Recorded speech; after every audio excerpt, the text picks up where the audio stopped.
calorosamente simpático.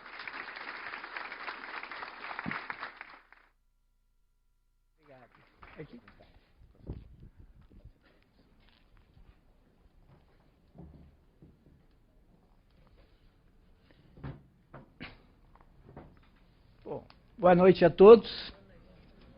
É com imenso prazer que eu estou aqui hoje em Campinas, de volta a Campinas, onde eu já estive muitas vezes, na Unicamp, na PUC de Campinas, em outros eventos. Agora, confesso que nunca tinha vindo a Campinas num evento com um espaço tão bonito, tão simpático, tão agradável realmente para se falar, e ainda mais de um tema que me é caro, o tema da pós-modernidade.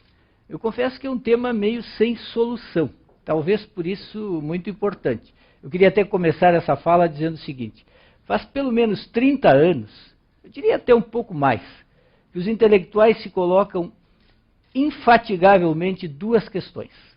A primeira é: o que é a pós-modernidade?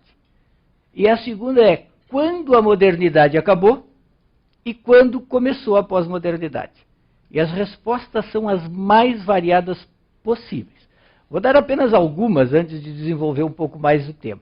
Por exemplo, o espectro ele vai de um extremo a outro. Por exemplo, há quem diga que a pós-modernidade começou com a Revolução Francesa de 1789. Convenhamos que é um pouco exagerado. Há quem diga também, mais perto de nós, que começou com o Maio de 68 na França, a grande revolução comportamental do século XX. Outros dizem que começou ao final da Segunda Guerra Mundial. Tem quem dê até a hora e o dia, que diga que começou, se eu não me engano, em 15 de novembro de 1972, às 15 horas e 32 minutos. Com a implosão nos Estados Unidos, na Califórnia, de prédios daquele estilo modernista típico da Bauhaus. Então seria ali o momento em que, pela via da arquitetura, que influenciou tremendamente essa questão da pós-modernidade, teria começado a era pós-moderna. E há até quem diga o seguinte, que começou bem mais próximo de nós, com a queda do Corinthians para a segunda divisão. Então vejam que é um tema realmente controverso, de difícil resposta, mas interessante. São vários os pensadores que tentaram dar respostas a essa questão. O mais conhecido deles se chama Jean-François Lyotard, francês, infelizmente já falecido, que publicou um livro intitulado A Condição Pós-Moderna. Esse livro saiu no Brasil com o título de O Pós-Moderno. Existe também uma edição portuguesa com o título conservado, o título original, A Condição Pós-Moderna. Na verdade, nem era um livro, era um relatório encomendado pelo governo canadense sobre o que seria o conhecimento no futuro.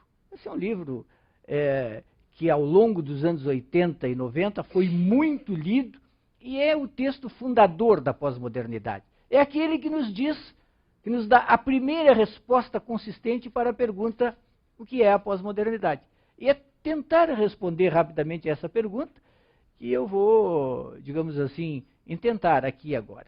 Porque realmente me parece que continua sendo o aspecto importante. Então, o Lyotard disse o seguinte: a pós-modernidade é algo bem simples, não quebrem a cabeça. A pós-modernidade é simplesmente a constatação de que a ideia de verdade, construída lentamente pelos pensadores modernos, faliu. Aquilo que nós pensávamos que era verdade, hoje é apenas uma hipótese. Então, Lyotard disse o seguinte: a pós-modernidade é um problema do saber filosófico. Consistiria basicamente no seguinte: como temos certeza de que uma teoria é certa e não outra?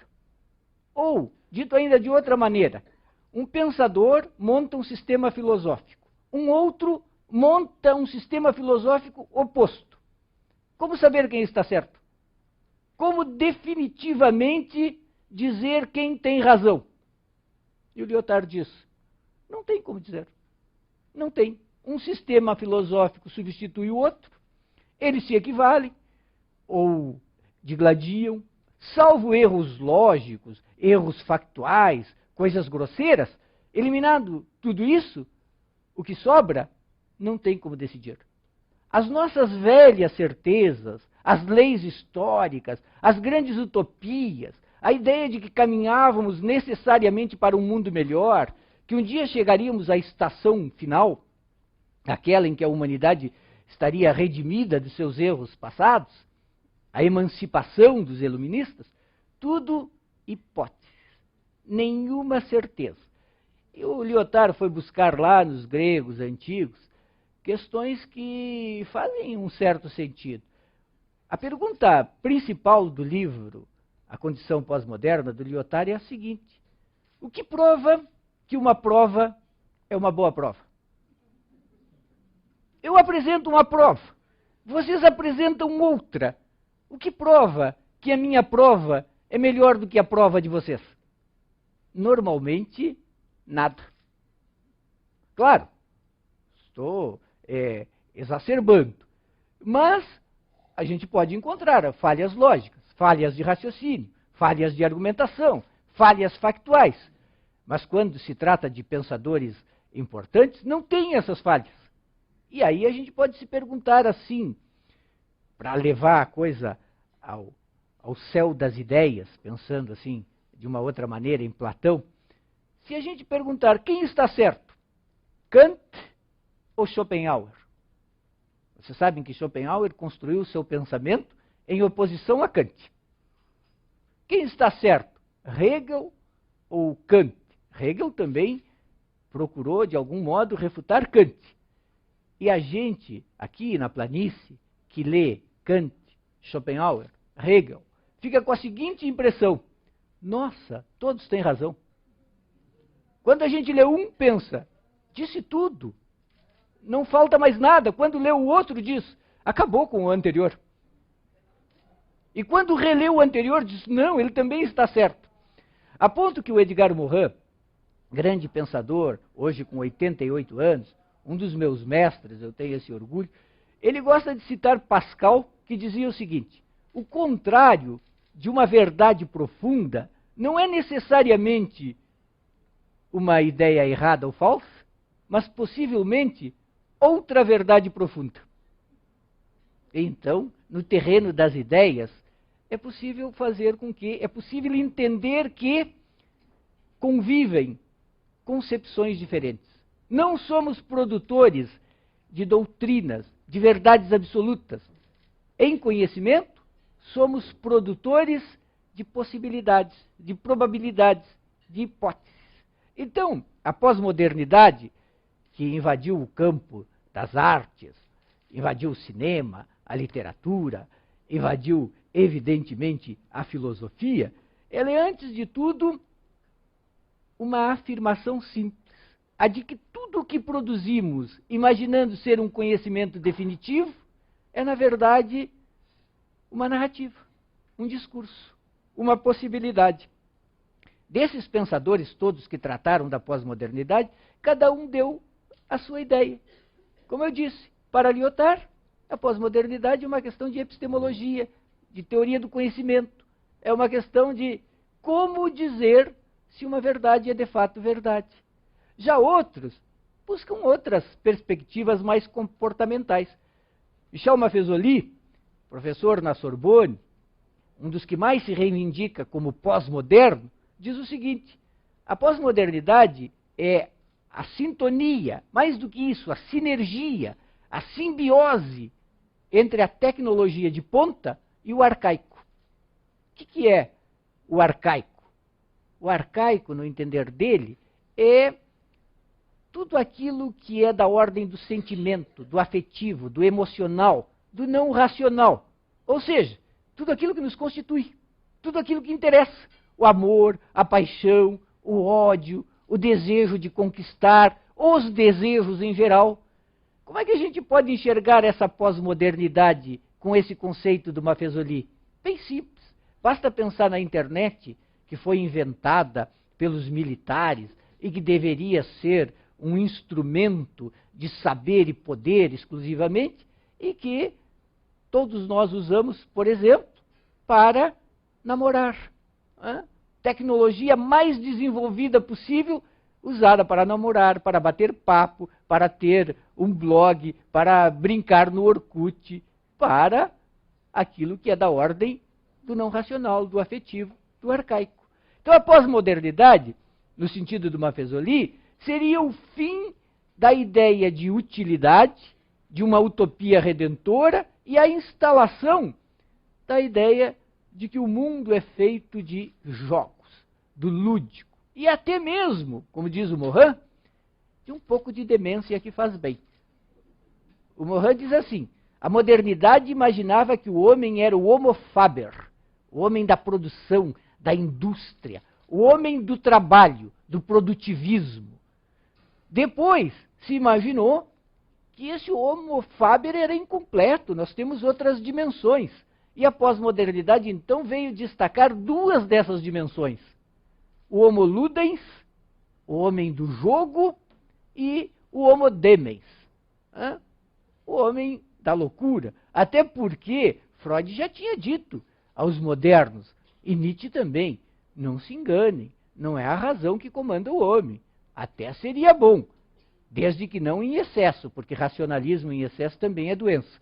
Mas o que comanda o homem são forças que a gente nem imagina, que o Freud localizou no inconsciente, esse continente obscuro, negro, estranho, de onde emanam desejos que muitas vezes nos empurram para ações que não deveríamos praticar.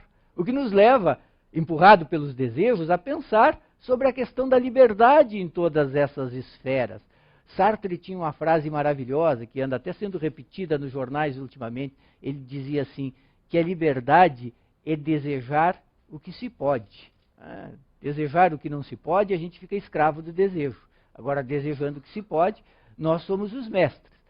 Tem gente até que diz o seguinte, muito mais realista, diz assim, liberdade é desejar logo o que se tem. Assim, não dá confusão. Se bem que depois de um certo tempo, como dizia o Schopenhauer, a gente começa... O Schopenhauer tinha essa ideia de que a vida... Era um pessimista. A ideia dele é de que a vida é um pêndulo que oscila entre o sofrimento e o tédio. O sujeito, quando não tem, quer ter. É o desejo, é a paixão. E quando tem, se aborrece e quer outro brinquedo. O que a pós-modernidade tem dito é o seguinte: desejar é importante, é preciso romper as amarras das relações de poder que impediam a execução do desejo, e principalmente tem dito o seguinte: ser pós-moderno é aceitar a diferença e misturar tudo, absolutamente tudo.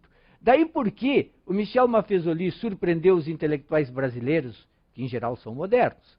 Um intelectual moderno é aquele que vive para administrar um saber europeu como se fosse um saber brasileiro.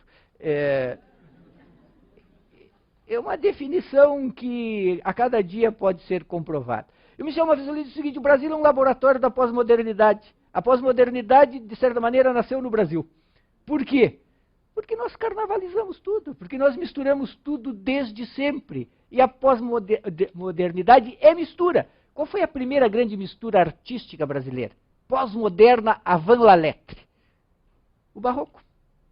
O barroco que está lá, o barroco mineiro, por exemplo, é uma extraordinária mescla. Aqueles anjinhos mulatos, barrigudinhos, sensuais, eróticos, obscenos, são profundamente pós-modernos. No Brasil, a Contra-Reforma que gerou o Barroco serviu simplesmente para nos fazer crer mais em Deus, imaginando que só podia ser bom quem nos deu tanta libido. Então, nós somos pós-modernos desde sempre. que é essa pós-modernidade que o Gilles Lipovetsky, já esteve aqui, grande pensador, Lipovetsky é um sujeito engraçado, meu amigo, por isso que eu posso falar assim. Ele escreve livros com títulos que enganam todo mundo.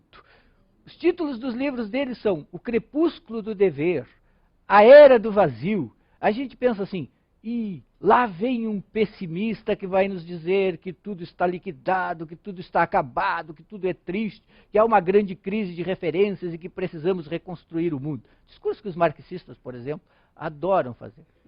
Os marxistas são pessoas interessantes, eles creem profundamente no futuro e não creem absolutamente no presente.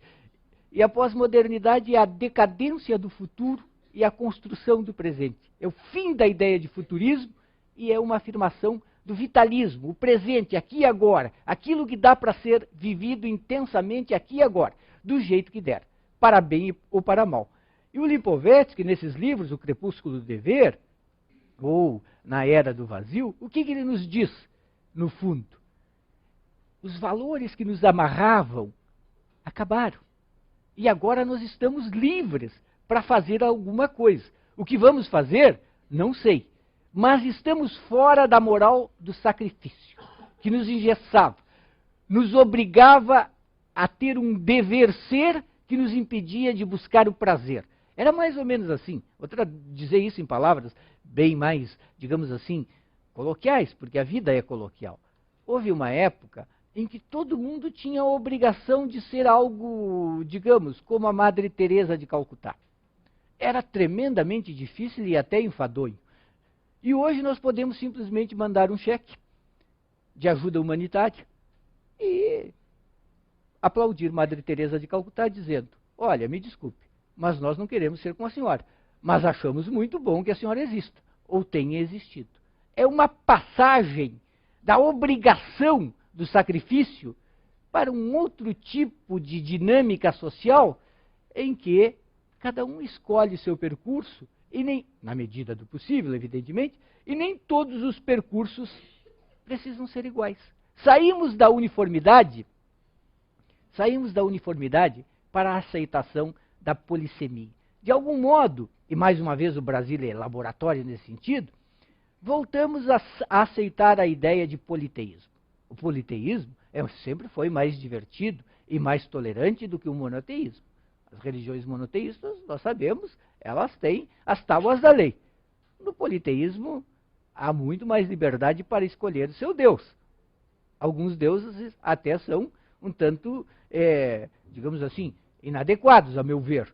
Por exemplo, agora eu que sou um noveleiro, olho a novela das 8, fico impressionado, segundo a autora da novela das 8, os indianos continuam tendo vacas como Deus. No Rio Grande do Sul não funcionaria, porque no Rio Grande do Sul, vaca, a gente só pensa em picanha.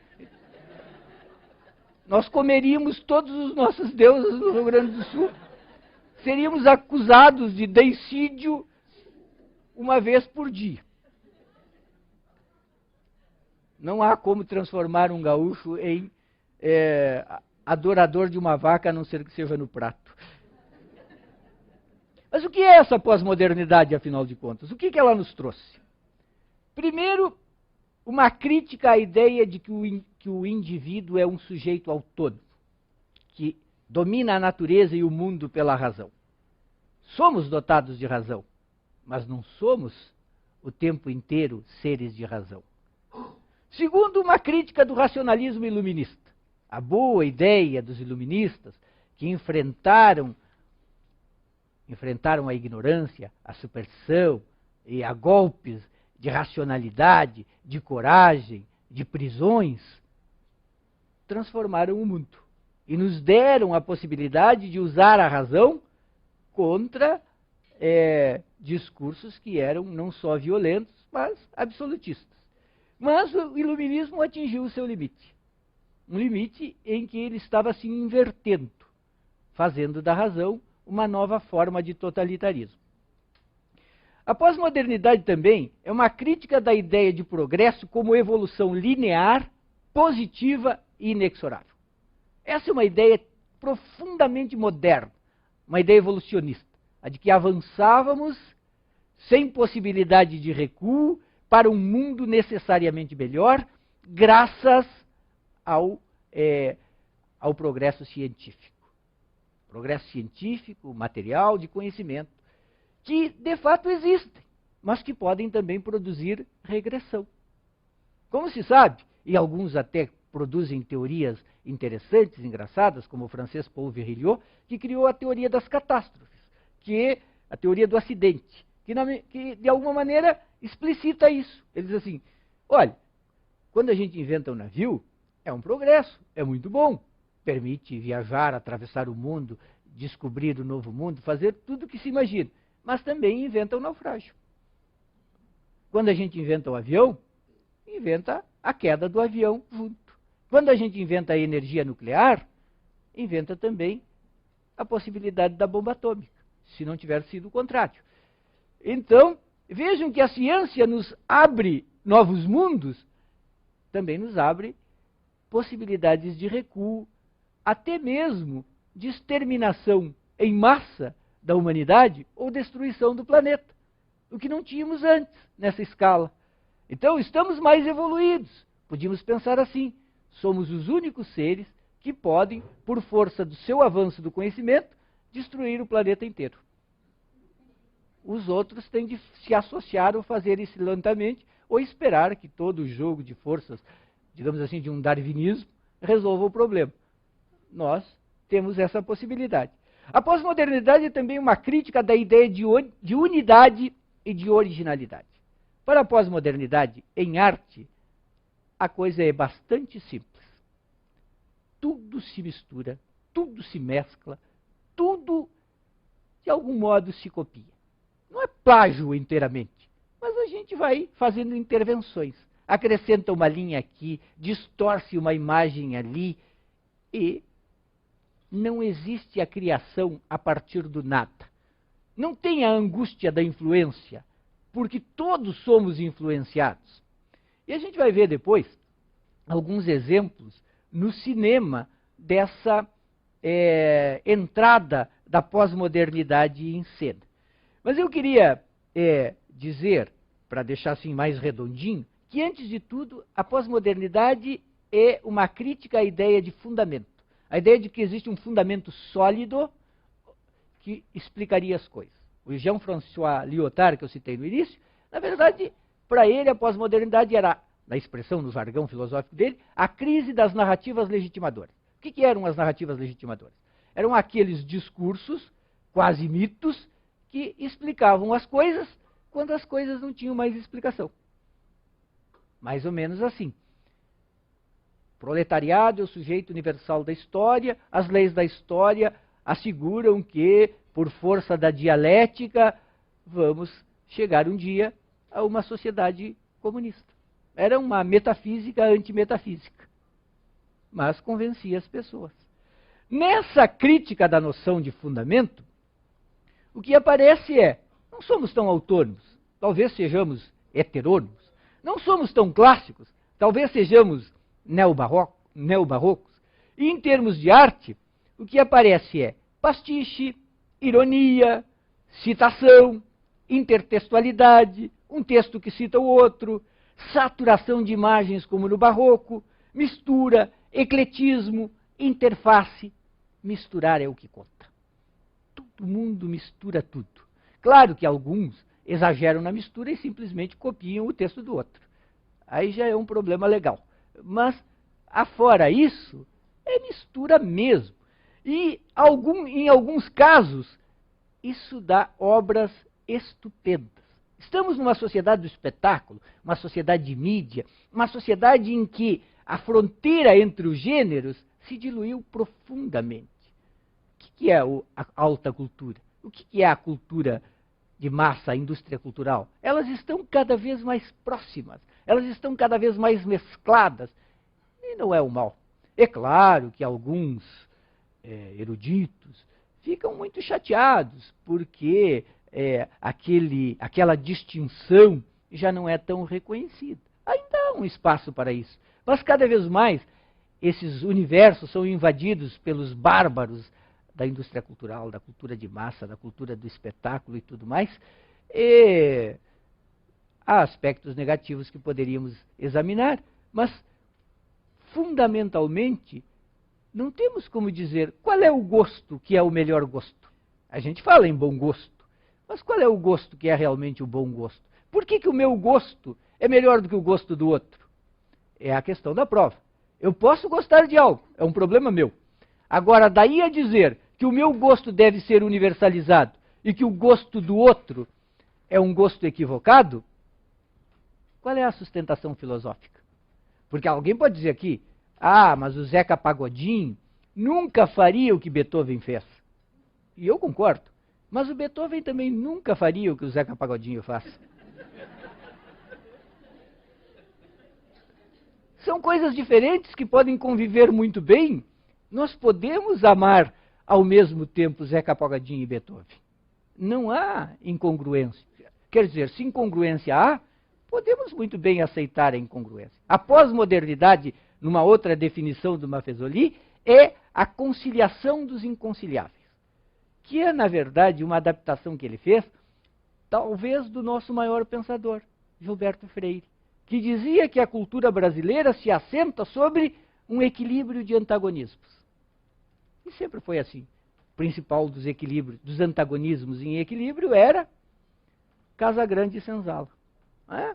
Com os nossos senhores de escravos, donos do engenho e tudo mais, balançando na rede com uma negra. Claro, com tudo que havia de perverso nisso, mas também com a nossa capacidade de misturar desde aí. Problema que não resolvemos até hoje, na medida em que continuamos uma sociedade que mistura, mas hierarquiza. A pós-modernidade é assim, para bem e para mal. Em vez da separação ou tipicamente moderno, ou Zeca Pagodinho ou Beethoven, a pós-modernidade é a conjunção e. Beethoven e Zeca Pagodinho. Balé sábado à noite, Ronaldo Fenômeno Corinthians ou um derby no domingo à tarde. Essa é a pós-modernidade. A ideia de que as hierarquias e as fronteiras rígidas se diluem. É claro que todo dia há um discurso dizendo isso é lamentável, precisamos reconstruir as fronteiras. O problema é assim, é bem assim, gostaria de dizer para vocês. É como aqueles que criticam a pós-modernidade normalmente fazem a crítica neste sentido. É como o sujeito que pergunta, Deus existe? E o outro responde, não sei, não tenho como provar. O primeiro diz, se Deus não existir, vai ser muito pior. Vocês imaginem que com Deus já não tem como controlar a turba, já é terrível, todos os interditos são eliminados. Sem Deus seria o caos. Então é melhor ter Deus. E o interlocutor pergunta, mas afinal de contas, já entendi que é bom ter Deus, mas ele existe? Esse é o problema. Podemos inventar Deus se é bom, mas será que podemos provar a sua existência? A pós-modernidade é a mesma coisa. Ela dilui o universal. Então, os que veem no universal uma coisa boa para o mundo, dizem, sem o universal, é o caos. Muito bem, então inventemos um universal. Mas ele existe. De fato, sem ser uma criação contingente, particular, dos homens. Por exemplo, o ocidentalismo é um universalismo. As nossas ideias ocidentais têm sido, inclusive o culto da razão, vendidos ao mundo inteiro e boa parte comprou essa mercadoria. Agora, é um universal ou é uma ideia etnocêntrica? Volta e meia alguém diz, isso é um etnocentrismo. Então, a pós-modernidade é esse desencantamento em relação à ideia de um futuro garantido, certo, promovido pelas leis da história, necessariamente melhor, redentor.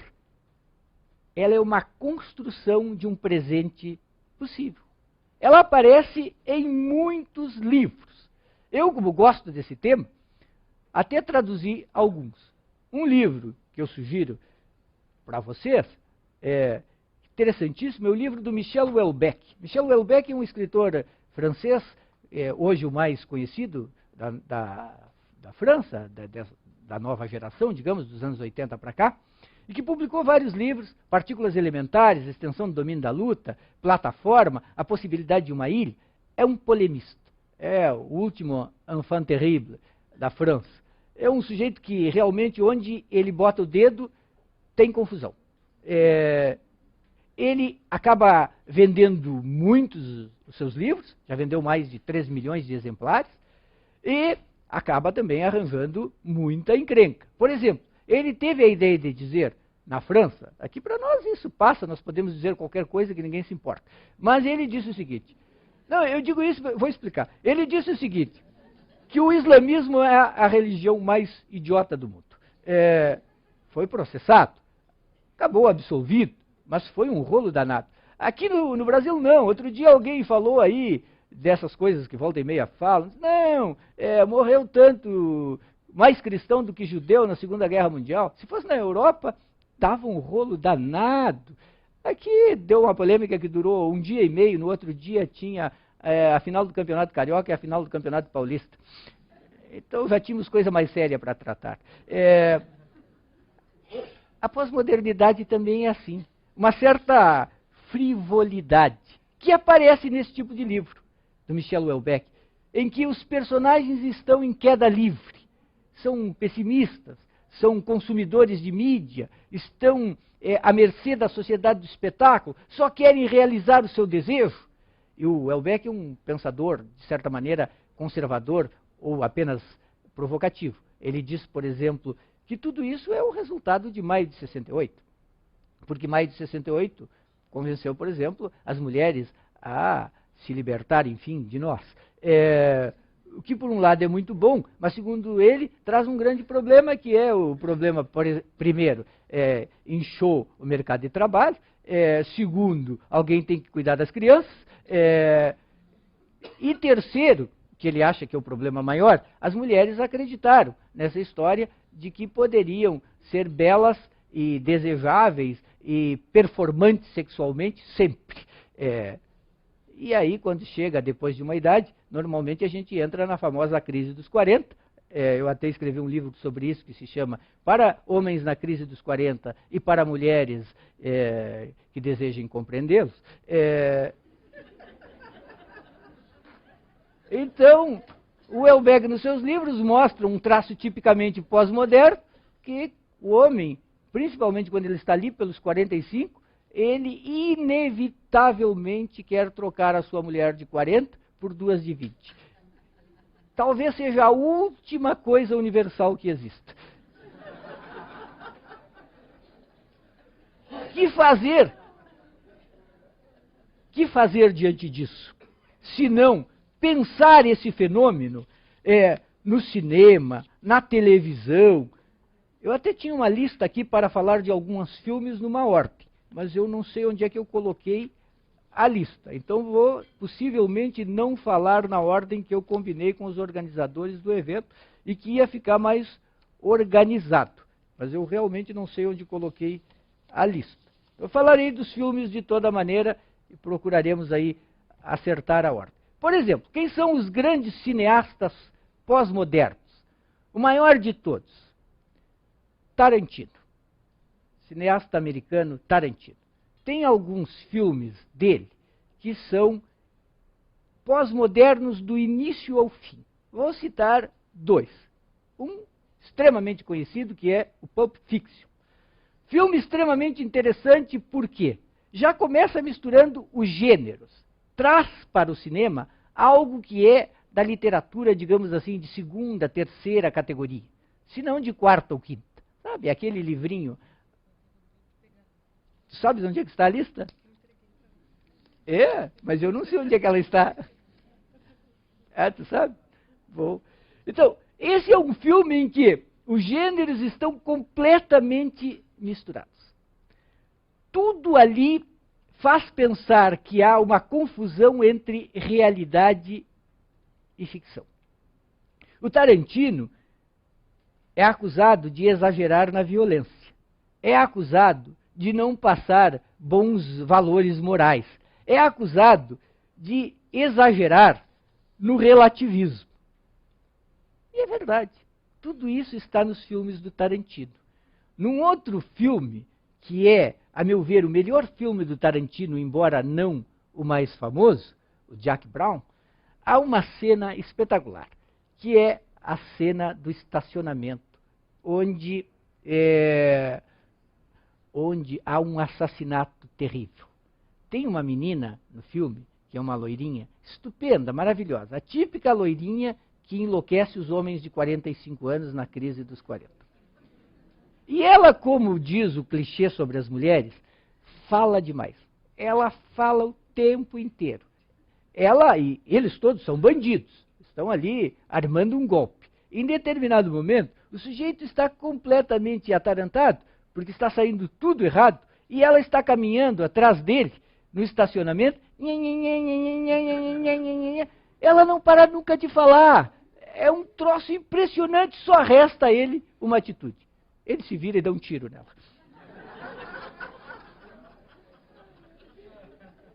Freud explica.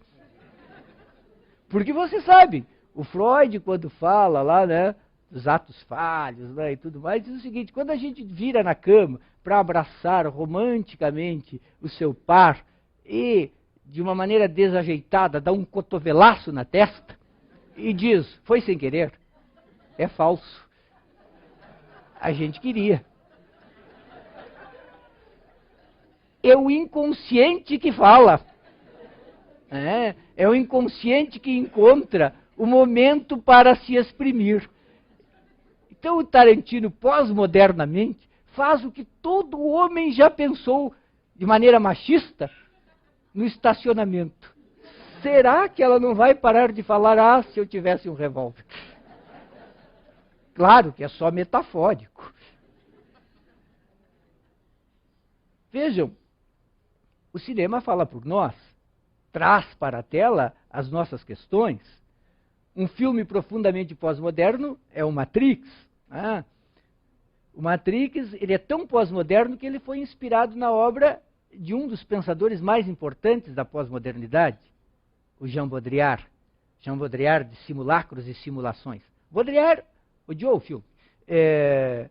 Até porque aconteceu uma inversão. Baudrillard é um grande pensador, também infelizmente já falecido, pensador dos paradoxos, pensador da ironia, pensador extremamente sofisticado e interessante, nada acadêmico. Simulacros e Simulações é uma obra-prima que realmente fala de quê?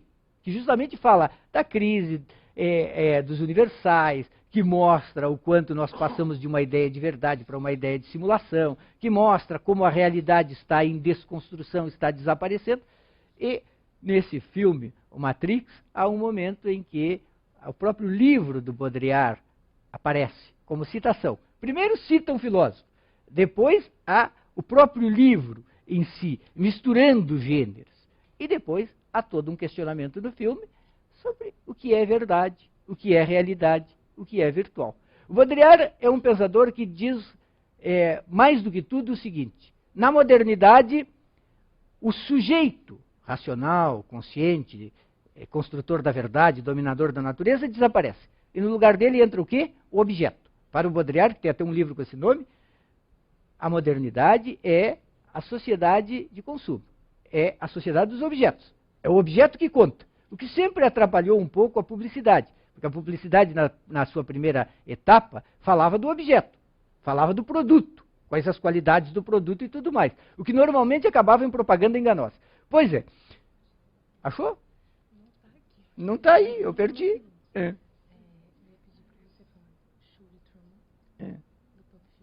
Certo? Vamos falar. Tu queres primeiro o primeiro show de Truman? Pulp Fiction? Tá bom. Por último, o Matrix, mas deixa o tempo, porque tá bom. A gente precisa passar para o público o tempo. Tá bom. Então tá. Como eu perdi a lista que ela tão cuidadosamente preparou, eu vou acabar falando mais um pouquinho dos filmes para que ela possa passar trechos dos filmes. Então, enquanto eles preparam lá, eu só completo essa ideia sobre a publicidade. A publicidade se beneficiou do que o Baudrillard chama de passagem à pós-modernidade, que é quando a gente sai, ao último estágio da pós-modernidade, que é quando a gente sai, finalmente, da ideia do objeto para a ideia de virtual. Quer dizer, nós tínhamos saído do sujeito para o objeto. E agora saímos do objeto para a ausência do objeto, o virtual. Para a publicidade é muito bom. Por que é muito bom? Porque assim ela não precisa mais falar do produto. Não tem mais propaganda enganosa. Ela fala de um conceito, de qualquer coisa. Por exemplo, fala do quanto é bom viver, ser feliz, ir ao cinema, e depois tem lá o nome de uma marca. Tem uma marca. E a pessoa é que faz a associação. Daí uma ideia forte da pós-modernidade. A ideia de que não é a materialidade que determina as coisas, mas o sentido que nós atribuímos a elas. Pós-modernidade é isso. A ideia de que somos seres que inventam sentidos, criam significações, atribuem verdades, é o que possivelmente seja apenas uma miragem. Então, eu volto ao cinema. Eu volto ao cinema porque ninguém faz melhor do que o cinema, na nossa época, esse tipo de relação. O cinema já foi pensado como revolucionário, educativo, como se ele pudesse mudar o mundo. Tudo isso passou. O cinema hoje serve para nos distrair. E distraindo já faz muito. É uma das coisas mais importantes da nossa época. Alguns filmes, como o Show de Truman, o pessoal acho que vai então conseguir colocar aí o Show de Truman. O Show de Truman, do Peter Weir, é um filme que fala de quê? De mundos aparentes. A gente fica todo o tempo no filme se perguntando o seguinte: qual é o mundo que é real? Qual é o mundo que é verdadeiro? Qual é o mundo que existe de fato? É uma história curiosa pelo seguinte, porque no Show de Truman, Hollywood, que é a indústria mais deliciosamente cínica que existe, consegue fazer a sua própria crítica de maneira a realizar mais um grande sucesso de Hollywood. Quer dizer, até a crítica pode ser reapropriada. Até a crítica pode ser incorporada. Hollywood é a única indústria que pode falar mal de si mesma e ser aplaudida. Qualquer outra empresa que fizesse um produto que é uma autocrítica violenta, que desnuda, que mostra as entranhas nefastas da empresa, só teria maus resultados. Em Hollywood, não. Se pode fazer um filme que fala mal de como se fazem os filmes e pode até ganhar Oscar. Então é a indústria perfeita. Inclusive os seus dejetos, ela reaproveita. Nenhuma outra indústria faz assim. Os personagens do filme não sabem se eles existem, se eles vivem em mundos que existem ou não. Não têm a menor ideia. Nós somos esses personagens. Nós somos esses personagens. Tanto que nós chegamos à situação mais interessante do mundo da imagem e da mídia, que é a participação nos reality shows. Por exemplo, no Big Brother. O Baudrillard estudou isso profundamente como exemplo da cultura, eu diria, pós-moderna. Quando ele diz assim, por que alguém vê o Big Brother? Por que alguém vê o Big Brother? Ele listou 4 hipóteses. A primeira, porque não tem nada para fazer na vida. Diga. A segunda, está passando, também posso conseguir. A modernidade era democrática, convencional. A democracia convencional era profundamente enfadonha, terrível, elitista, porque só poderia se tornar famoso quem tivesse feito alguma coisa. Por exemplo, uma grande descoberta. Na pós-modernidade não é preciso fazer grandes descobertas para se tornar famoso. Vejam que eu estou fazendo um círculo em que toda a primeira parte eu fiz um elogio da pós-modernidade. Na segunda parte, há uma crítica da pós-modernidade. A pós-modernidade não é, como alegam alguns, uma plataforma de renovação, de inovação, de libertação. A pós-modernidade é simplesmente a descrição do estado das coisas em que vivemos. ela é, ao mesmo tempo, as ilusões do show de Truman, ela é, por outro lado, a impossibilidade de convivência, de tolerância, de entendimento do Jack Brown, com todas as suas enganações. Ela é a ausência de fronteiras do Matrix. Ela é, em outros cineastas, por exemplo, Wim Wenders, Asas do Desejo, a tentativa de criar uma nova forma de compreensão do nosso mundo, como se o cinema pudesse ser a última forma de compreensão. E a pós-modernidade volta sempre ao mesmo ponto, que é o de perguntar: o que podemos compreender, afinal de contas? O que podemos, como diria Kant, saber?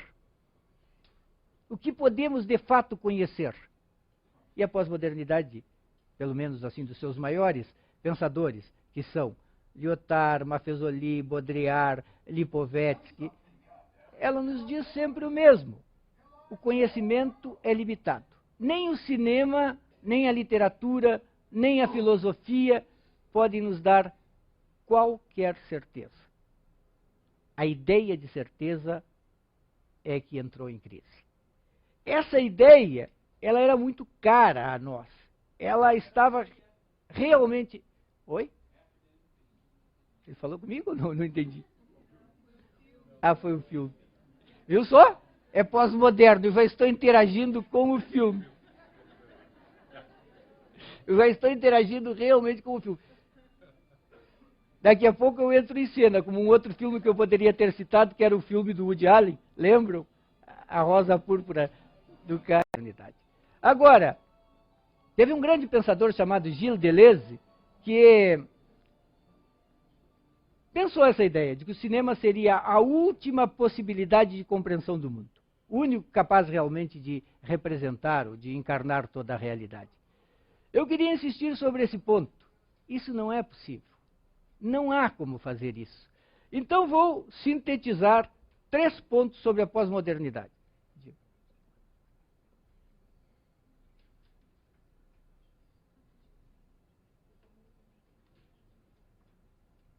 Tá bom.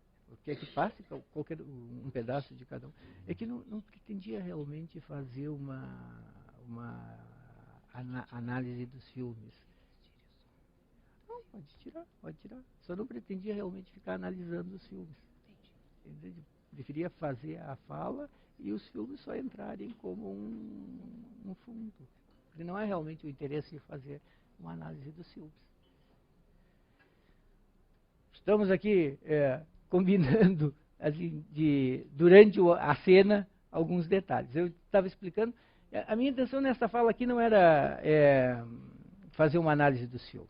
Os filmes eu deixo para vocês como citação e vocês olham em casa.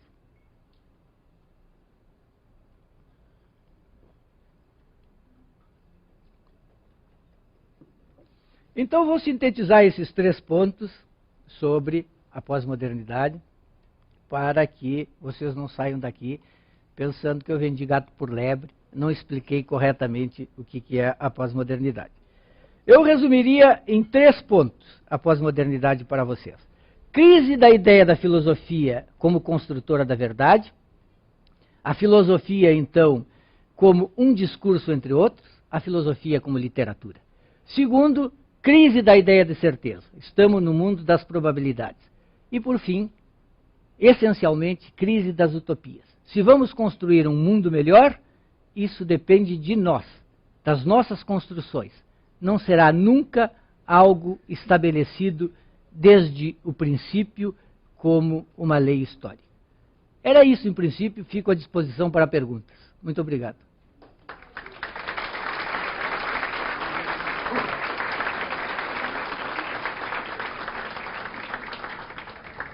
Vamos iniciar agora com as perguntas para a plateia, porém vamos, na verdade, com a primeira pergunta que nós recebemos pela internet, através do nosso site, lembramos, cpflcultura.com.br. Então, passo a palavra, Felipe, com você.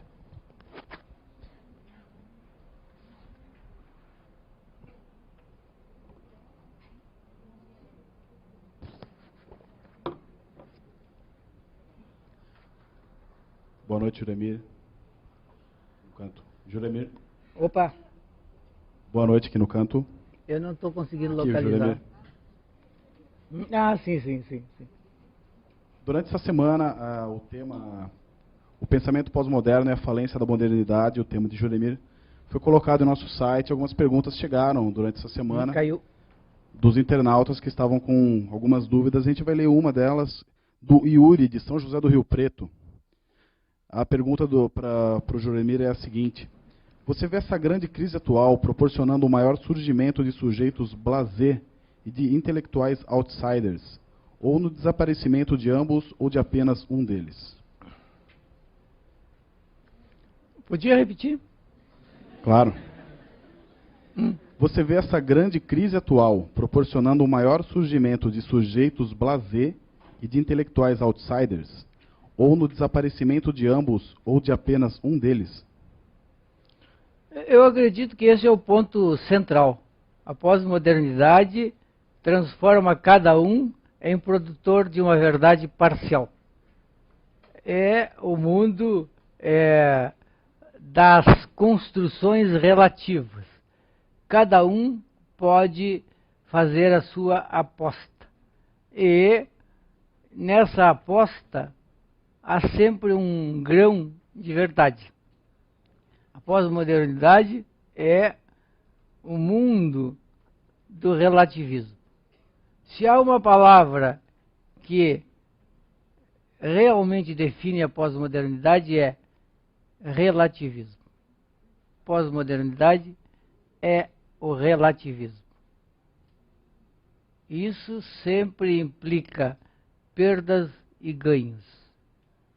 Sempre implica ganhos de desconfiança, de lucidez, de cinismo, de suspeita. A pós-modernidade é um discurso da suspeita. A pergunta da pós-modernidade é: o que podemos conhecer? É uma pergunta kantiana. O que podemos conhecer? Podemos conhecer muito pouco. É preciso eliminar boa parte das questões. Possivelmente, as questões mais interessantes, profundas e essenciais para a nossa vida. A começar pela questão maior de todas. Quem somos? Kant tinha 3 perguntas, que eram: o que podemos conhecer, o que podemos fazer, já é muito. O que podemos conhecer, o que podemos fazer, o que podemos esperar. Hoje a pergunta essencial é: o que podemos esperar? Todos nós queremos esperar algo. Não podemos, segundo Kant, provar a existência de Deus, mas podemos esperar que Deus exista. O que podemos fazer? Nada pré-afirmado. Então a pós-modernidade é um discurso, ao mesmo tempo, um discurso de realismo, de cinismo, de ceticismo, e um discurso realista. É isso. Boa noite, Juremir. Eu sou ruim de localização. Aqui do teu lado, aqui, ó. Aqui. Certo. Bom, uma pergunta bem objetiva. Diante de algumas interrupções que houve na tua apresentação, na tua fala, você acha que o fato de você esquecer a lista dos filmes foi um ato falho? Possivelmente. Certamente. Eu não tinha preparado realmente a exposição sobre cada filme. É isso, simplesmente. Mas possivelmente seja um ato falho.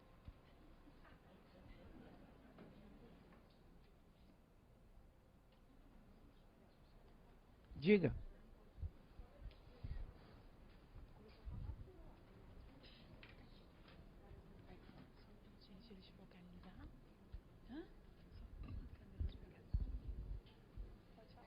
Oi. Olha, eu queria fazer uma questão sobre a contracultura, porque o movimento contracultural de 68, como você mesmo falou, foi considerado um dos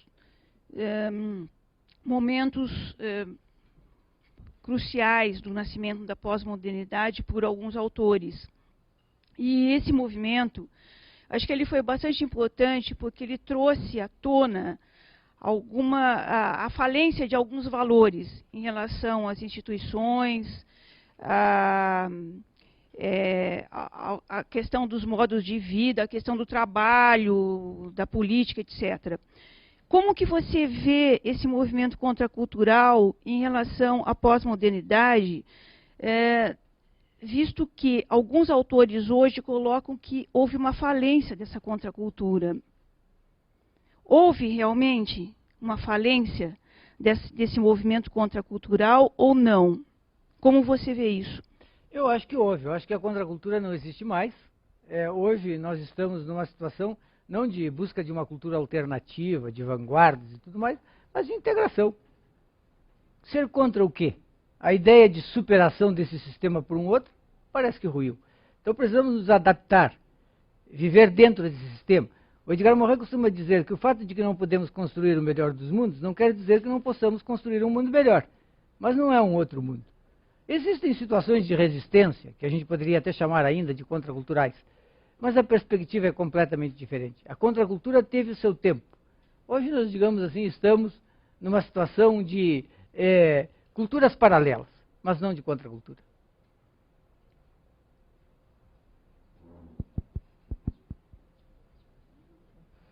Por favor, à direita ou à esquerda? Onde? Eu, aqui. Aqui.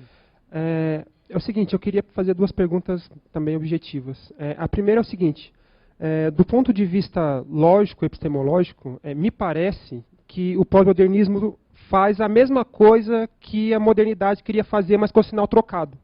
O que ela faz? A modernidade afirmava um universalismo, o pós-modernismo afirma a não existência desse universalismo, o que acaba se configurando um paradoxo, porque acaba sendo também uma tentativa de fundamentar algum tipo de universalidade, de afirmação universal. Essa é a primeira coisa, queria que você comentasse.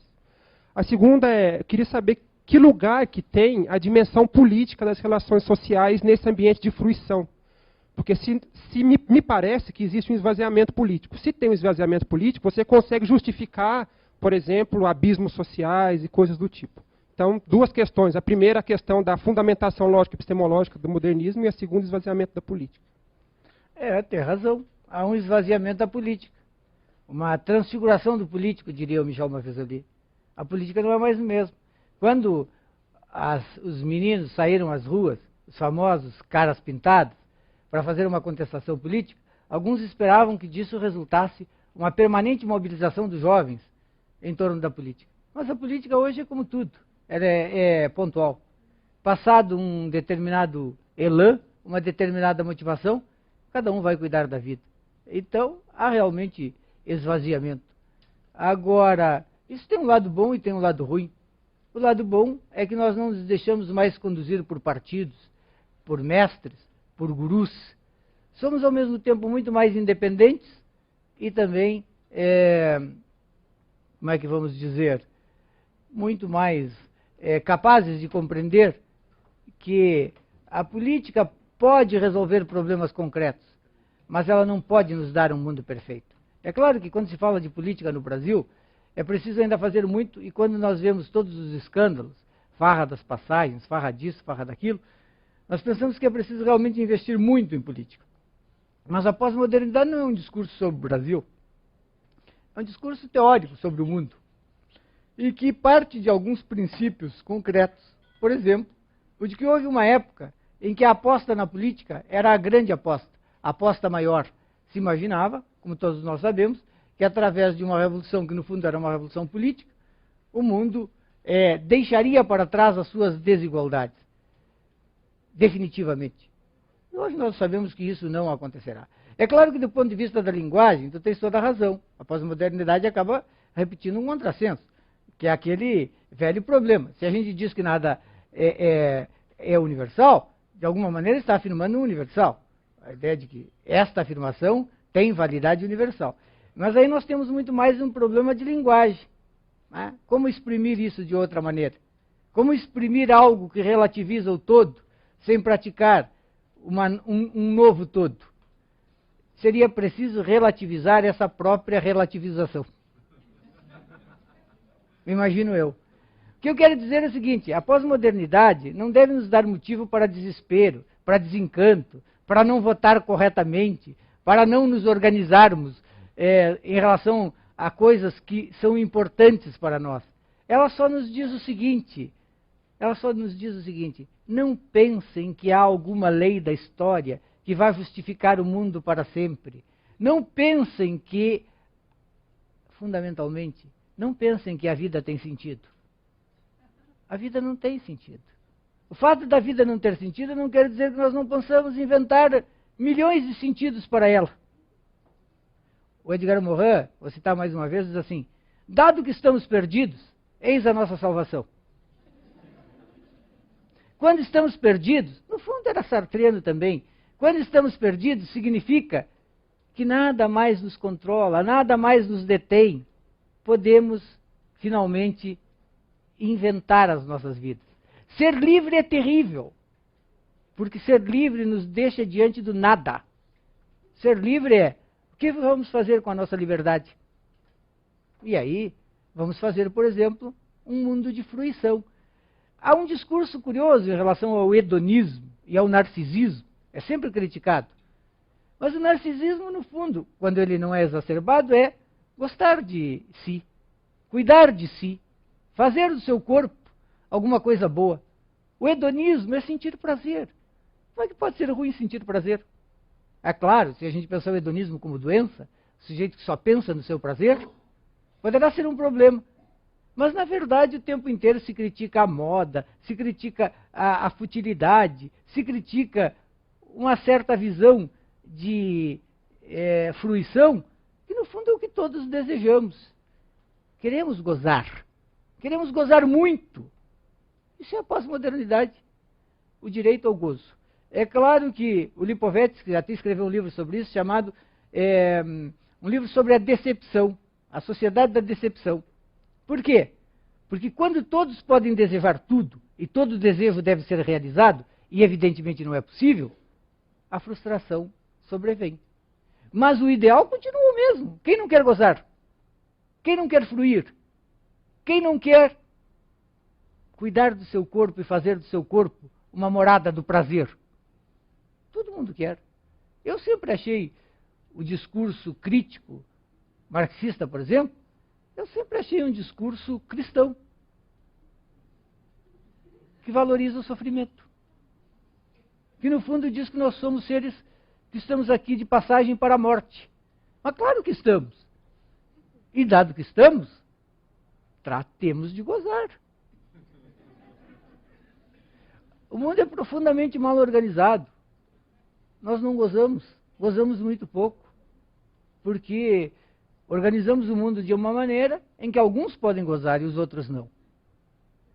Então eu sempre acho estranho as críticas ao modelo hedonista e narcisista da pós-modernidade. Cada um pode ser narcisista à sua maneira.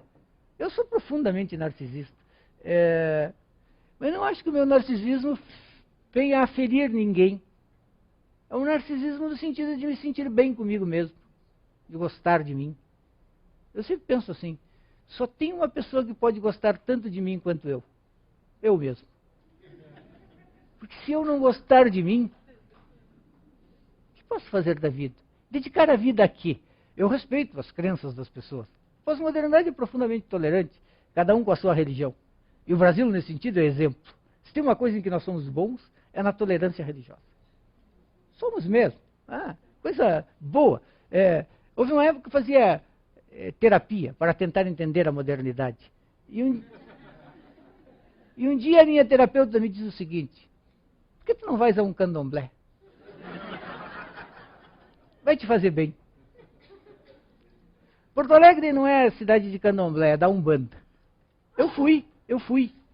É tocante. É maravilhoso. Profundamente, ao mesmo tempo, ingênuo. Em determinado momento, eu achei que o pai de santo tinha ido embora. Era uma história até que tinham me contado, e eu não acreditava. Tinha me contado no escritor francês Dominique Fernandez, que tinha visto isso. E eu pensei que era mentira dele. E aconteceu comigo. O pai de santo foi embora. Eu pensei que era parte do ritual. Ele tinha ido ver a novela. Era o último capítulo.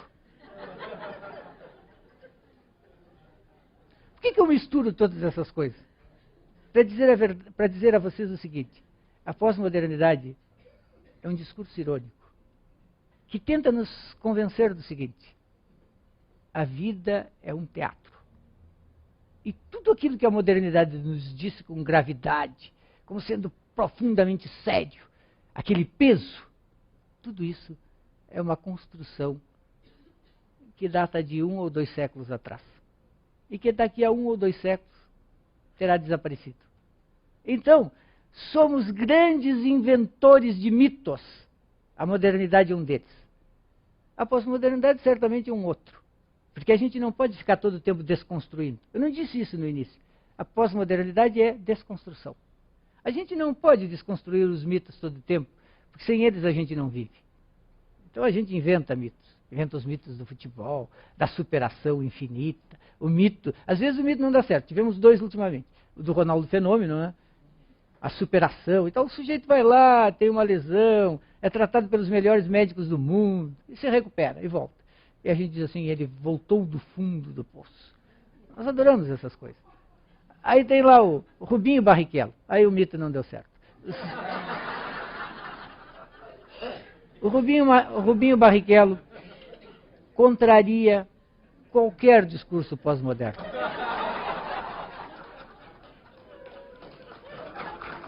O que fazer? Tudo que eu quero dizer é isso.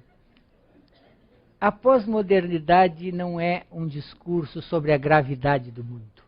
Ela é um discurso sobre as simulações de gravidade do mundo. O que ela nos diz é: precisamos não buscar a objetividade, a universalidade, essa unidade na perfeição. Precisamos saber que somos pontuais, pequenos, falíveis, mentirosos. E que é com isso que nós vamos construir a vida. Alguns precisam de Deus, então inventemos um Deus. Alguns precisam de muito espetáculo, espetáculo para eles. É isso. Agora, durante séculos nós pensamos assim: precisamos de uma verdade pela qual viver e morrer. Até o Cazuza cantava, uma ideologia, uma ideologia. Não precisamos de ideologia nenhuma. Precisamos de condições concretas para viver cada um bem a sua vida. E quem sabe até, o que seria o ideal, o meu, não passar pela crise dos 40. A crise dos 40 é terrível. Eu poderia enunciar para vocês que as minhas falas são sempre assim: eu gosto do coloquial. E eu penso digamos assim, até o filosófico, pelo coloquial. O homem na crise dos 40 é um homem que finalmente se pergunta o que é a verdade. E ao mesmo tempo ele se pergunta: o que eu estou fazendo aqui? E ele se pergunta: o que me resta ainda a viver? Vejam que é Kant. O que podemos conhecer? O que podemos fazer? O que podemos esperar? Claro que o homem da crise dos 40, ele não espera, como Kant, resolver os problemas da filosofia. Ele espera encontrar um novo amor. O homem da crise dos 40 encontra 3 tipos de mulher: a interessante, a interessada e a interesseira. Tudo que ele quer é uma interessante interessada. É análise combinatória. A pós-modernidade diz a esse homem: vai em busca. Possivelmente dê tudo errado. Então, eu insisto sobre esse ponto. A pós-modernidade simplesmente diz o tempo inteiro: estamos num mundo de simulacros e simulações. Estamos num mundo de construções. Precisamos desconstruir para quê? Para ser mais livres. E não para ser mais prisioneiros de alguma coisa. Tudo isso pode parecer fútil. E é fútil. Somos fúteis. Mas somos muito mais livres do que antigamente. Quando tínhamos a obrigação, o dever ser, tínhamos a obrigação de fazer um outro mundo que não estava ao nosso alcance.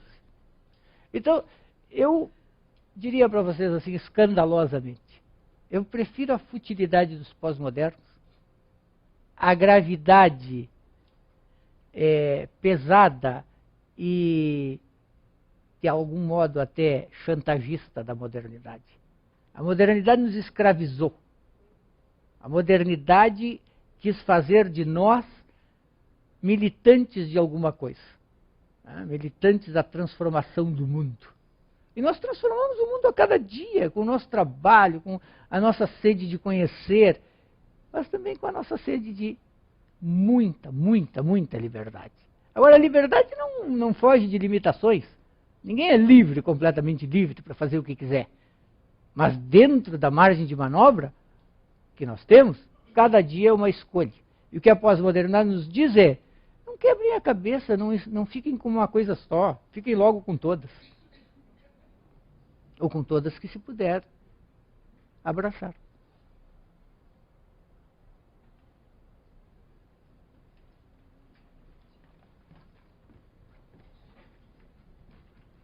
Agora eu te enxerguei. Pode ir.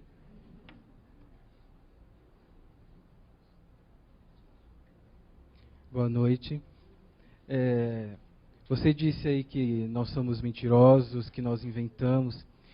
E isso me fez lembrar uma vez uma palestra da Márcia Tiburi, que ela relatou que quando ela organizou um seminário lá no Rio Grande do Sul sobre as mulheres e a filosofia, ela convidou uma grande figura da filosofia feminina no Brasil para fazer uma das palestras. E depois aquela série de palestras se tornaria um livro, né, que inclusive ela publicou. Só que essa grande filósofa não quis entregar o texto da palestra para ser publicado. E depois a Márcia descobriu que, na verdade, tudo aquilo que a filósofa havia falado era plágio. Tratava-se de um trabalho de um aluno que ela pegou e simplesmente reproduziu, e depois a Márcia viu o mesmo texto na íntegra, igualzinho, publicado em outro livro com o nome do aluno. Então, isso me faz pensar em relação ao conhecimento que é produzido no Brasil atualmente. A gente está falando na pós-modernidade e como se pensa essa pós-modernidade. Então, eu gostaria que você comentasse um pouco se ainda existe originalidade de pensamento, né? Se ainda existe pensamento original, se ainda se produz conhecimento atualmente. E se esse conhecimento é produzido, onde ele é produzido? É uma pergunta excelente. Claro que se produz conhecimento, mas eu acho que a característica da produção do conhecimento é a produção que articula ideias que já estão, digamos, no mercado das ideias. Ninguém cria a partir do nada, eu disse isso. Se tem um pensamento original no Brasil, eu sinto muito pelos brasileiros, mas não tem. Raras vezes teve. Teve com Gilberto Freire, teve, em parte, com Sérgio Buarque de Holanda. Depois disso aí vai ficar difícil. Nós somos bons em muita coisa, não precisa ser bom em tudo. Somos bons em música, somos bons em tolerância, somos bons em futebol. Não dá para ser bom em tudo. Mas é claro que não somos bons porque somos colonizados. O Claude Lévi-Strauss, que todo mundo conhece bem, porque tem tanta importância em São Paulo, sua passagem pela USP e tudo mais, quase fundador, o fundador. O Lévi-Strauss dizia que quando ele chegou ao Brasil, ele diz isso nos Tristes Trópicos, o livro maravilhoso dele, diz isso. Ele chegou aqui, os jovens da elite paulista da época sabiam tudo sobre os pensadores europeus. E quando ele perguntava o nome de uma árvore na rua, ninguém sabia. Que árvore é essa?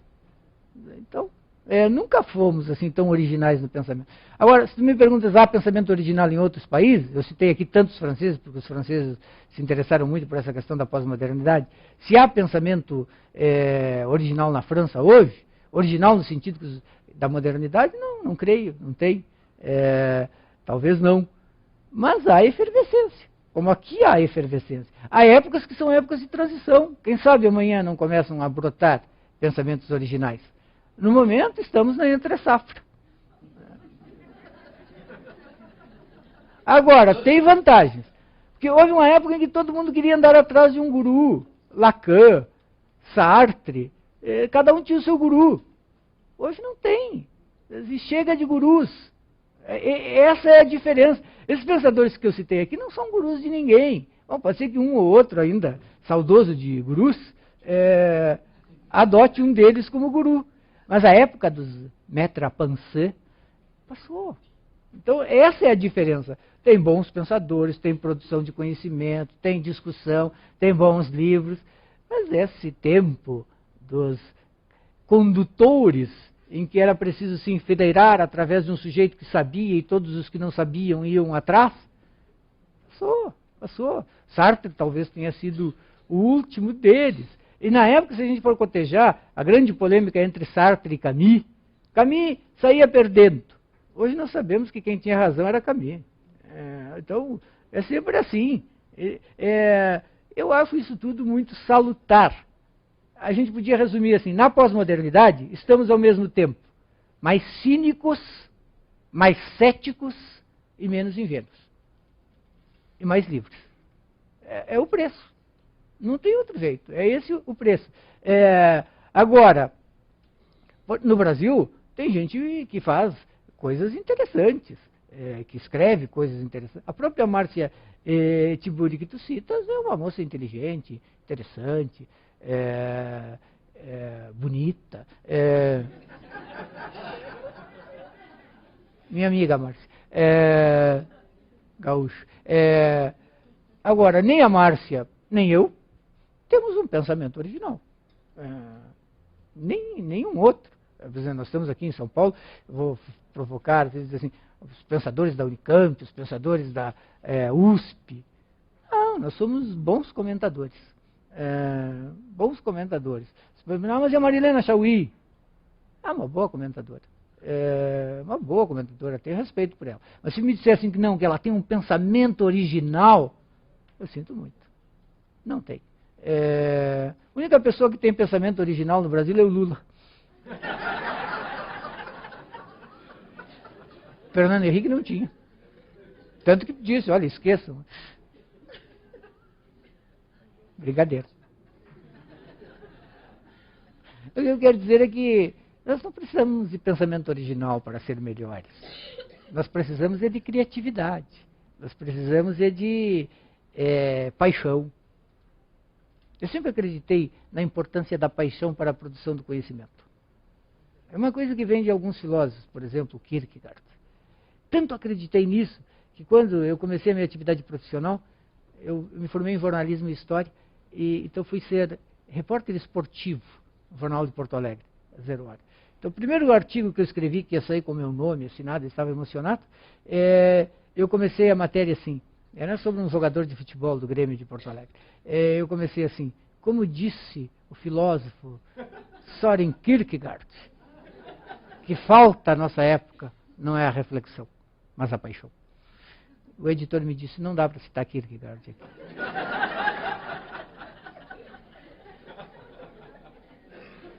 Do alto dos meus 22 anos, eu disse, mas por quê? Eles vão pensar que é o novo centroavante do Grêmio.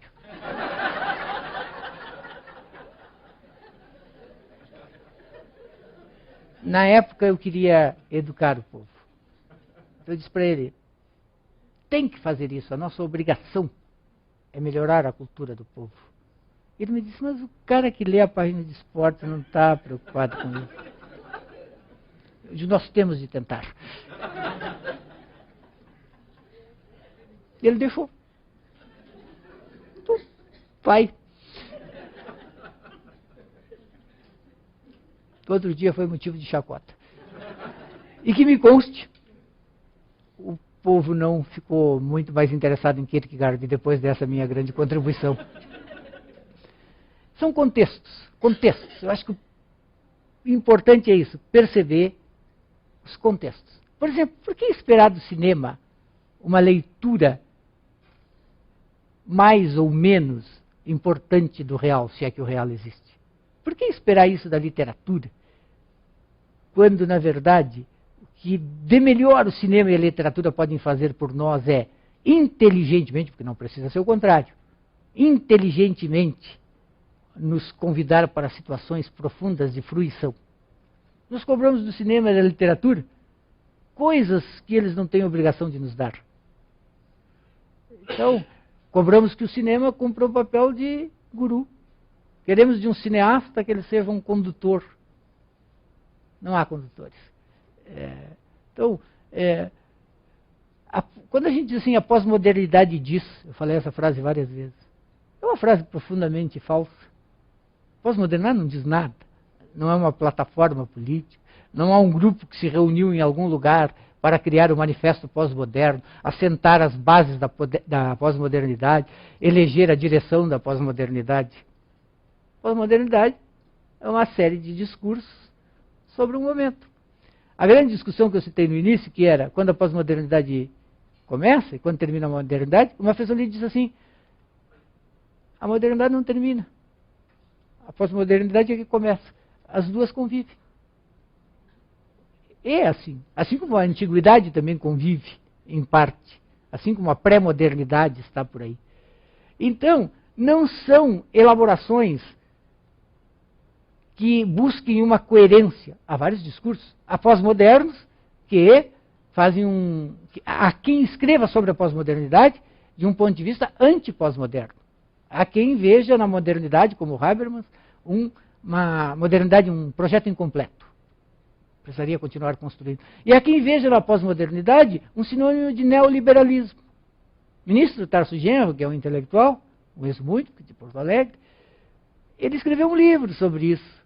Chama Na Contramão da Pré-História. É um livro interessante. Eu sempre brinquei com ele dizendo que ele errou no título. Ele queria dizer que a pós-modernidade está na contramão da história. Ela vai no sentido da pré-história. Mas ele carregou tanto nas tintas, ele queria dizer isso com tanta ênfase, ele botou logo na contramão da pré-história. Ou seja, vem no sentido da história. Logo, era o contrário do que ele queria dizer. Mas, qual é a tese dele? Pós-modernidade igual a neoliberalismo. A pós-modernidade, o Sérgio Paulo Rouanet fez um exame dizendo não há pós-modernidade, o livro dele, As Razões do Iluminismo. Por quê? Porque o modo de produção não teria se transformado. Continuamos no sistema capitalista. Mas nenhum pensador da pós-modernidade jamais imaginou que a pós-modernidade fosse uma superação do capitalismo. A pós-modernidade é o próprio capitalismo.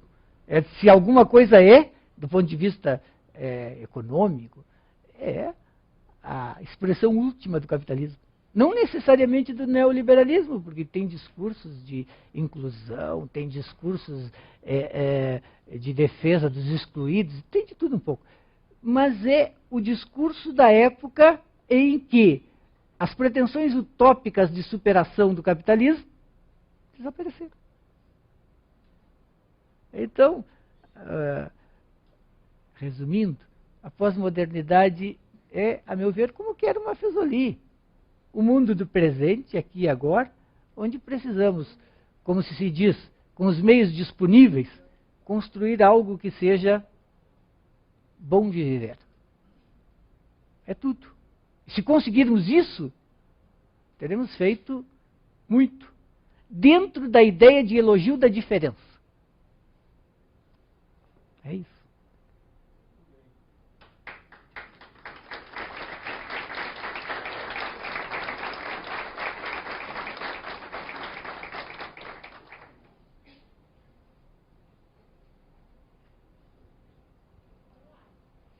Desse lado? Aqui. Ah, tá bom.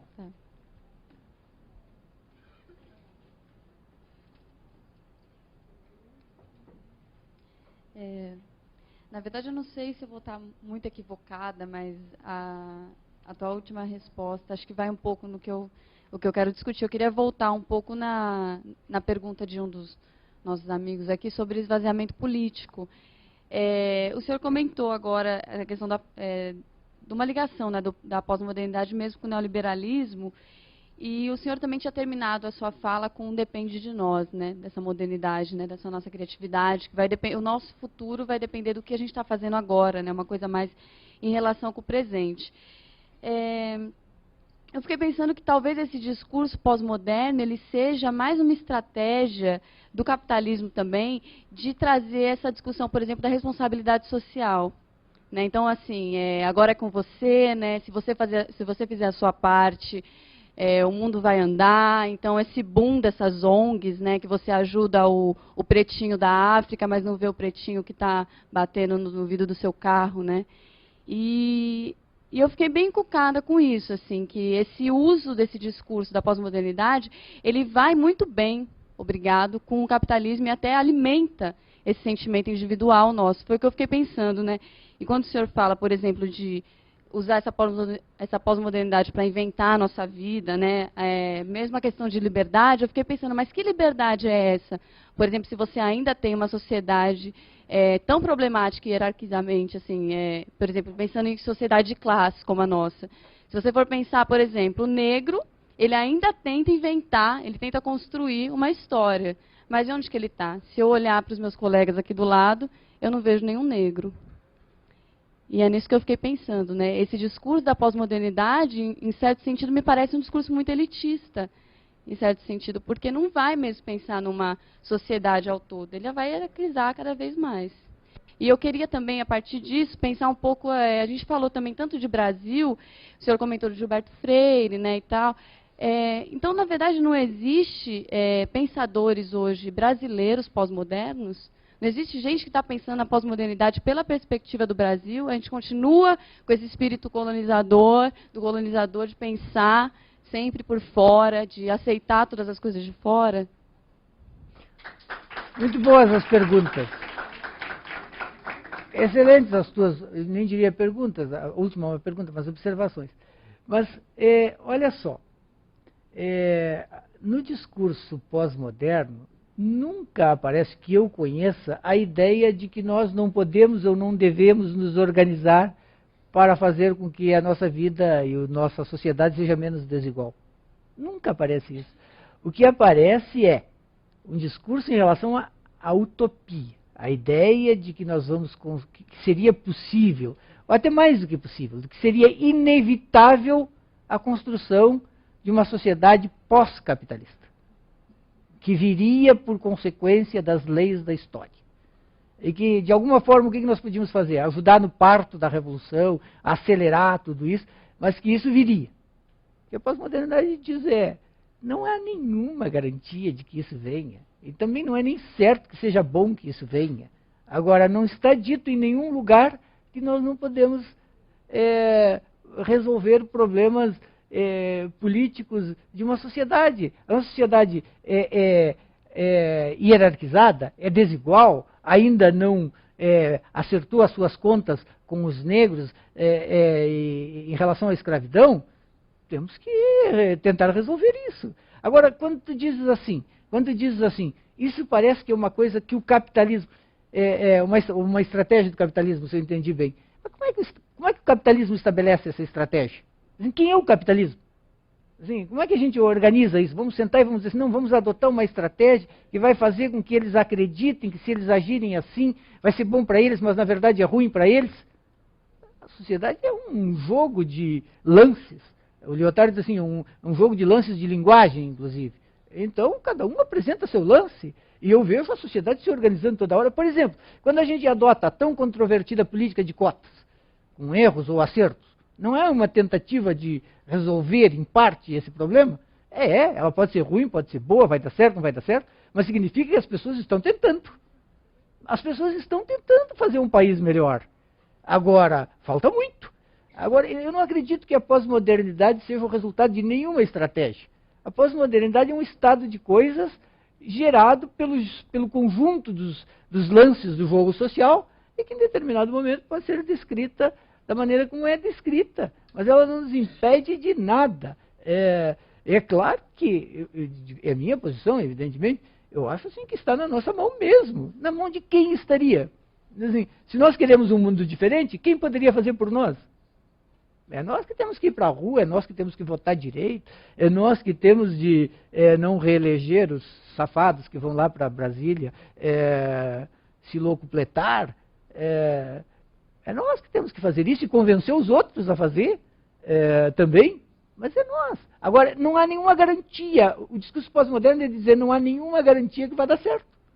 Mas não tem mesmo. Agora, também não há nada que impeça de dar certo. Então, assim, estamos numa situação em que não temos garantias, não temos leis históricas. Todos os projetos nos quais apostarmos serão projetos, possibilidades, hipóteses, num campo de conflitos. Tentaremos avançar, haverá resistência. Não há nenhuma garantia de que venceremos, nem de que perderemos. Antes, a modernidade tinha um discurso. A modernidade inventou a ideia de que a emancipação era uma condição que podia ser garantida cientificamente. Não há nenhuma garantia científica de que nós possamos ter uma sociedade melhor, mas também nenhuma impossibilidade científica de que possamos ter uma sociedade melhor. Estamos na incerteza. Essa incerteza é libertadora. Sobre se tem gente pensando a pós-modernidade a partir do Brasil, claro que tem. O que eu respondi a ele é que estamos num momento em que não se tem produzido nada de profundamente surpreendente. Mas tem muitas pessoas pensando. Eu poderia citar inúmeras que pensam o Brasil e pensam a questão da pós-modernidade. Eu só digo que não há neste momento nenhum que sobressaia, que tenha dito, não, esse aqui realmente construiu alguma coisa que muda a percepção. Por enquanto, não. Mas estamos pensando inclusive nas nossas situações concretas. E isso é muito bom. Agora, o que ele fez, a pergunta, eu entendo, é uma pergunta no sentido assim, temos um pensador, quem é o nosso Sartre? Quem é o nosso Deleuze? Quem é o nosso Lyotard? Eu acho que não temos. Mas, no momento, nem a França tem, nem os Estados Unidos têm. Acho que o último grande pensador francês vivo é o Edgar Morin, que está com 88 anos. Então, eu espero que surjam esses pensadores. Mas eu espero muito mais outra coisa, que todos nós teçamos esse pensamento, porque nós estamos muito mais numa época de, digamos assim, de produção coletiva, não de um pensador. Todos nós estamos colocando uma pitada nesse pensamento. Eu não acho que a pós-modernidade seja um discurso nem de alienação, nem de imobilismo, de conformismo. Não. Acho que o trabalho das ONGs, muitas ONGs, é importantíssimo. Nós não podemos esperar só do Estado as soluções. Eu também não defendo que não tenha que ter Estado. Ao contrário. Mas cada um de nós tem uma parte de responsabilidade, sim, nisso. E podemos nos empenhar para construir algo mais interessante. A própria ideia de sociedade de classes que tu fala. Sim, estamos numa sociedade de classes. Mas o discurso tradicional sobre a divisão de classes, a luta de classes, também sofreu um certo baque. Nós estamos numa sociedade de classes, mas nós precisamos operar com isso de uma maneira diferente. Nós não podemos imaginar que realmente existem conflitos de classe tão estanques que não haja nenhum tipo de mescla e que nós possamos separar logo os bons dos ruins. Uma classe é boa, a outra classe é necessariamente ruim. Não é assim que funciona. Mas, sem dúvida nenhuma, nós precisamos pensar o nosso país e não ser colonizados e buscar um mundo menos desigual. Eu não conheço nenhum pensador que se diga pós-moderno que realmente diz assim, não, esse mundo assim como está bom. Não está bom. Mas o mundo que nos prometiam, que a modernidade nos prometeu, esse também não era bom.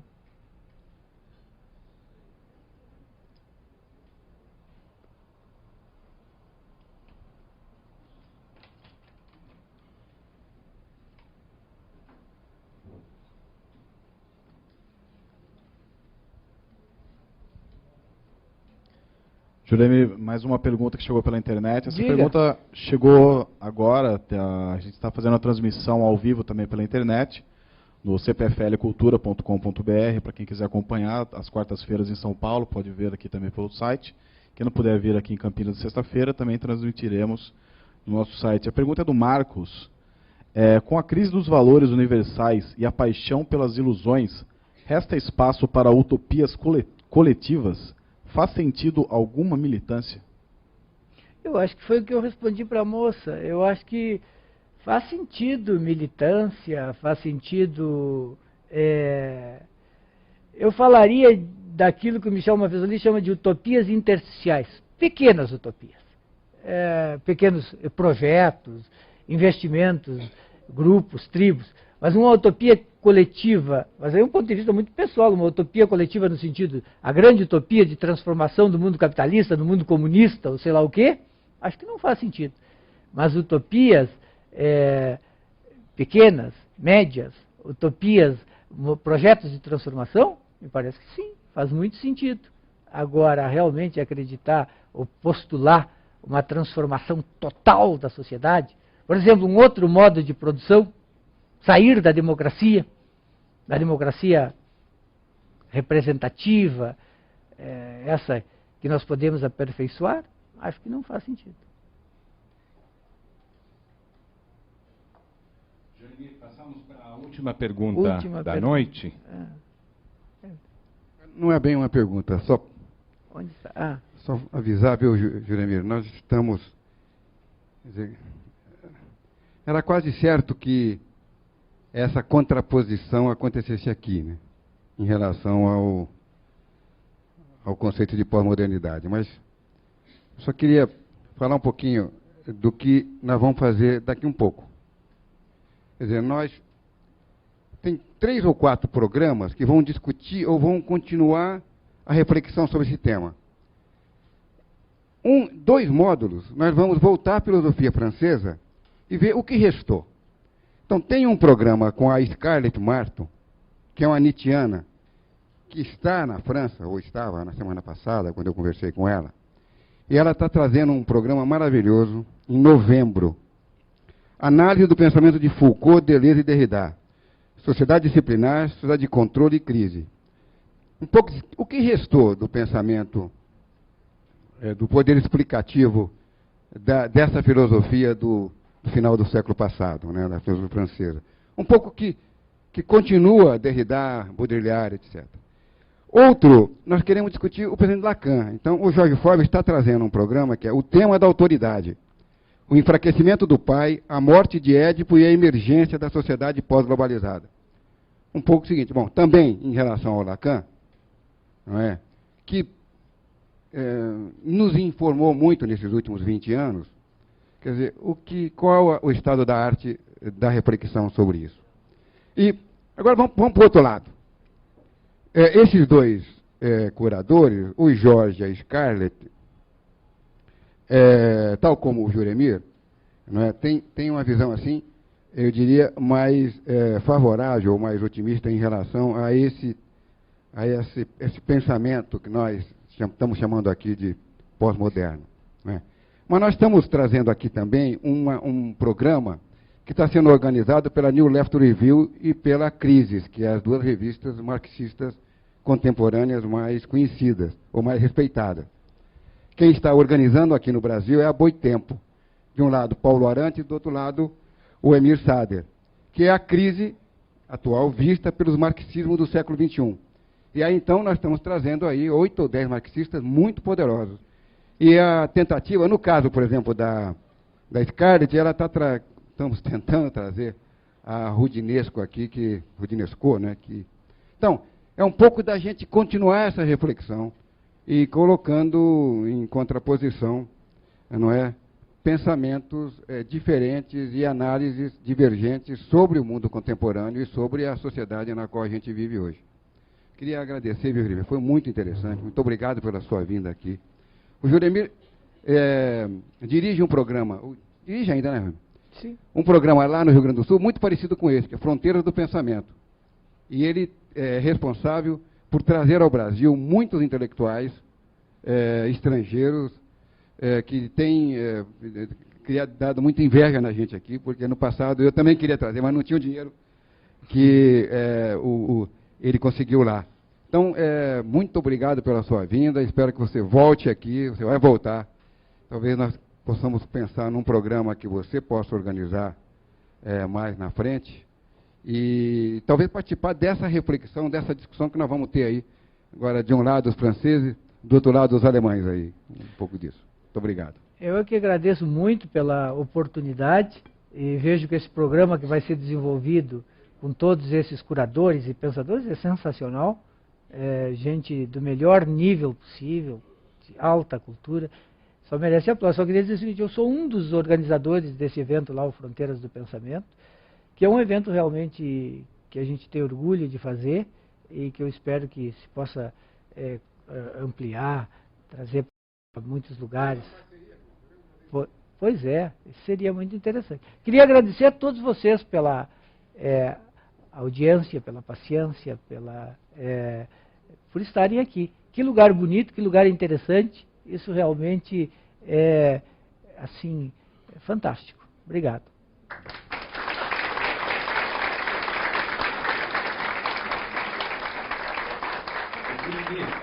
Gostaria de só dizer duas palavras, desculpe. Olha, apareceu a folha dos filmes. Então, eu gostaria de agradecê-lo mais uma vez pela sua excelente reflexão, e me fez lembrar uma frase de um escritor famoso que diz assim: a vida é importante demais para ser levada a sério, né? É isso mesmo. Exato.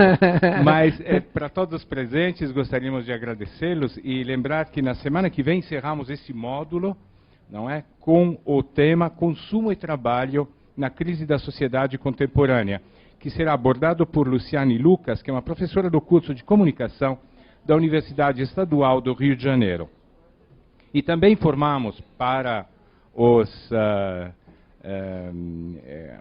telespectadores que nesse domingo será exibido na TV Cultura às 23 horas o programa Café Filosófico com o tema O Fantasma Masculino, abordado pelo escritor João Sibério Trevisan.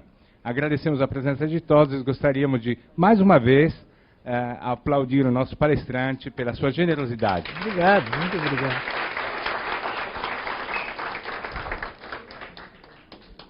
Obrigado.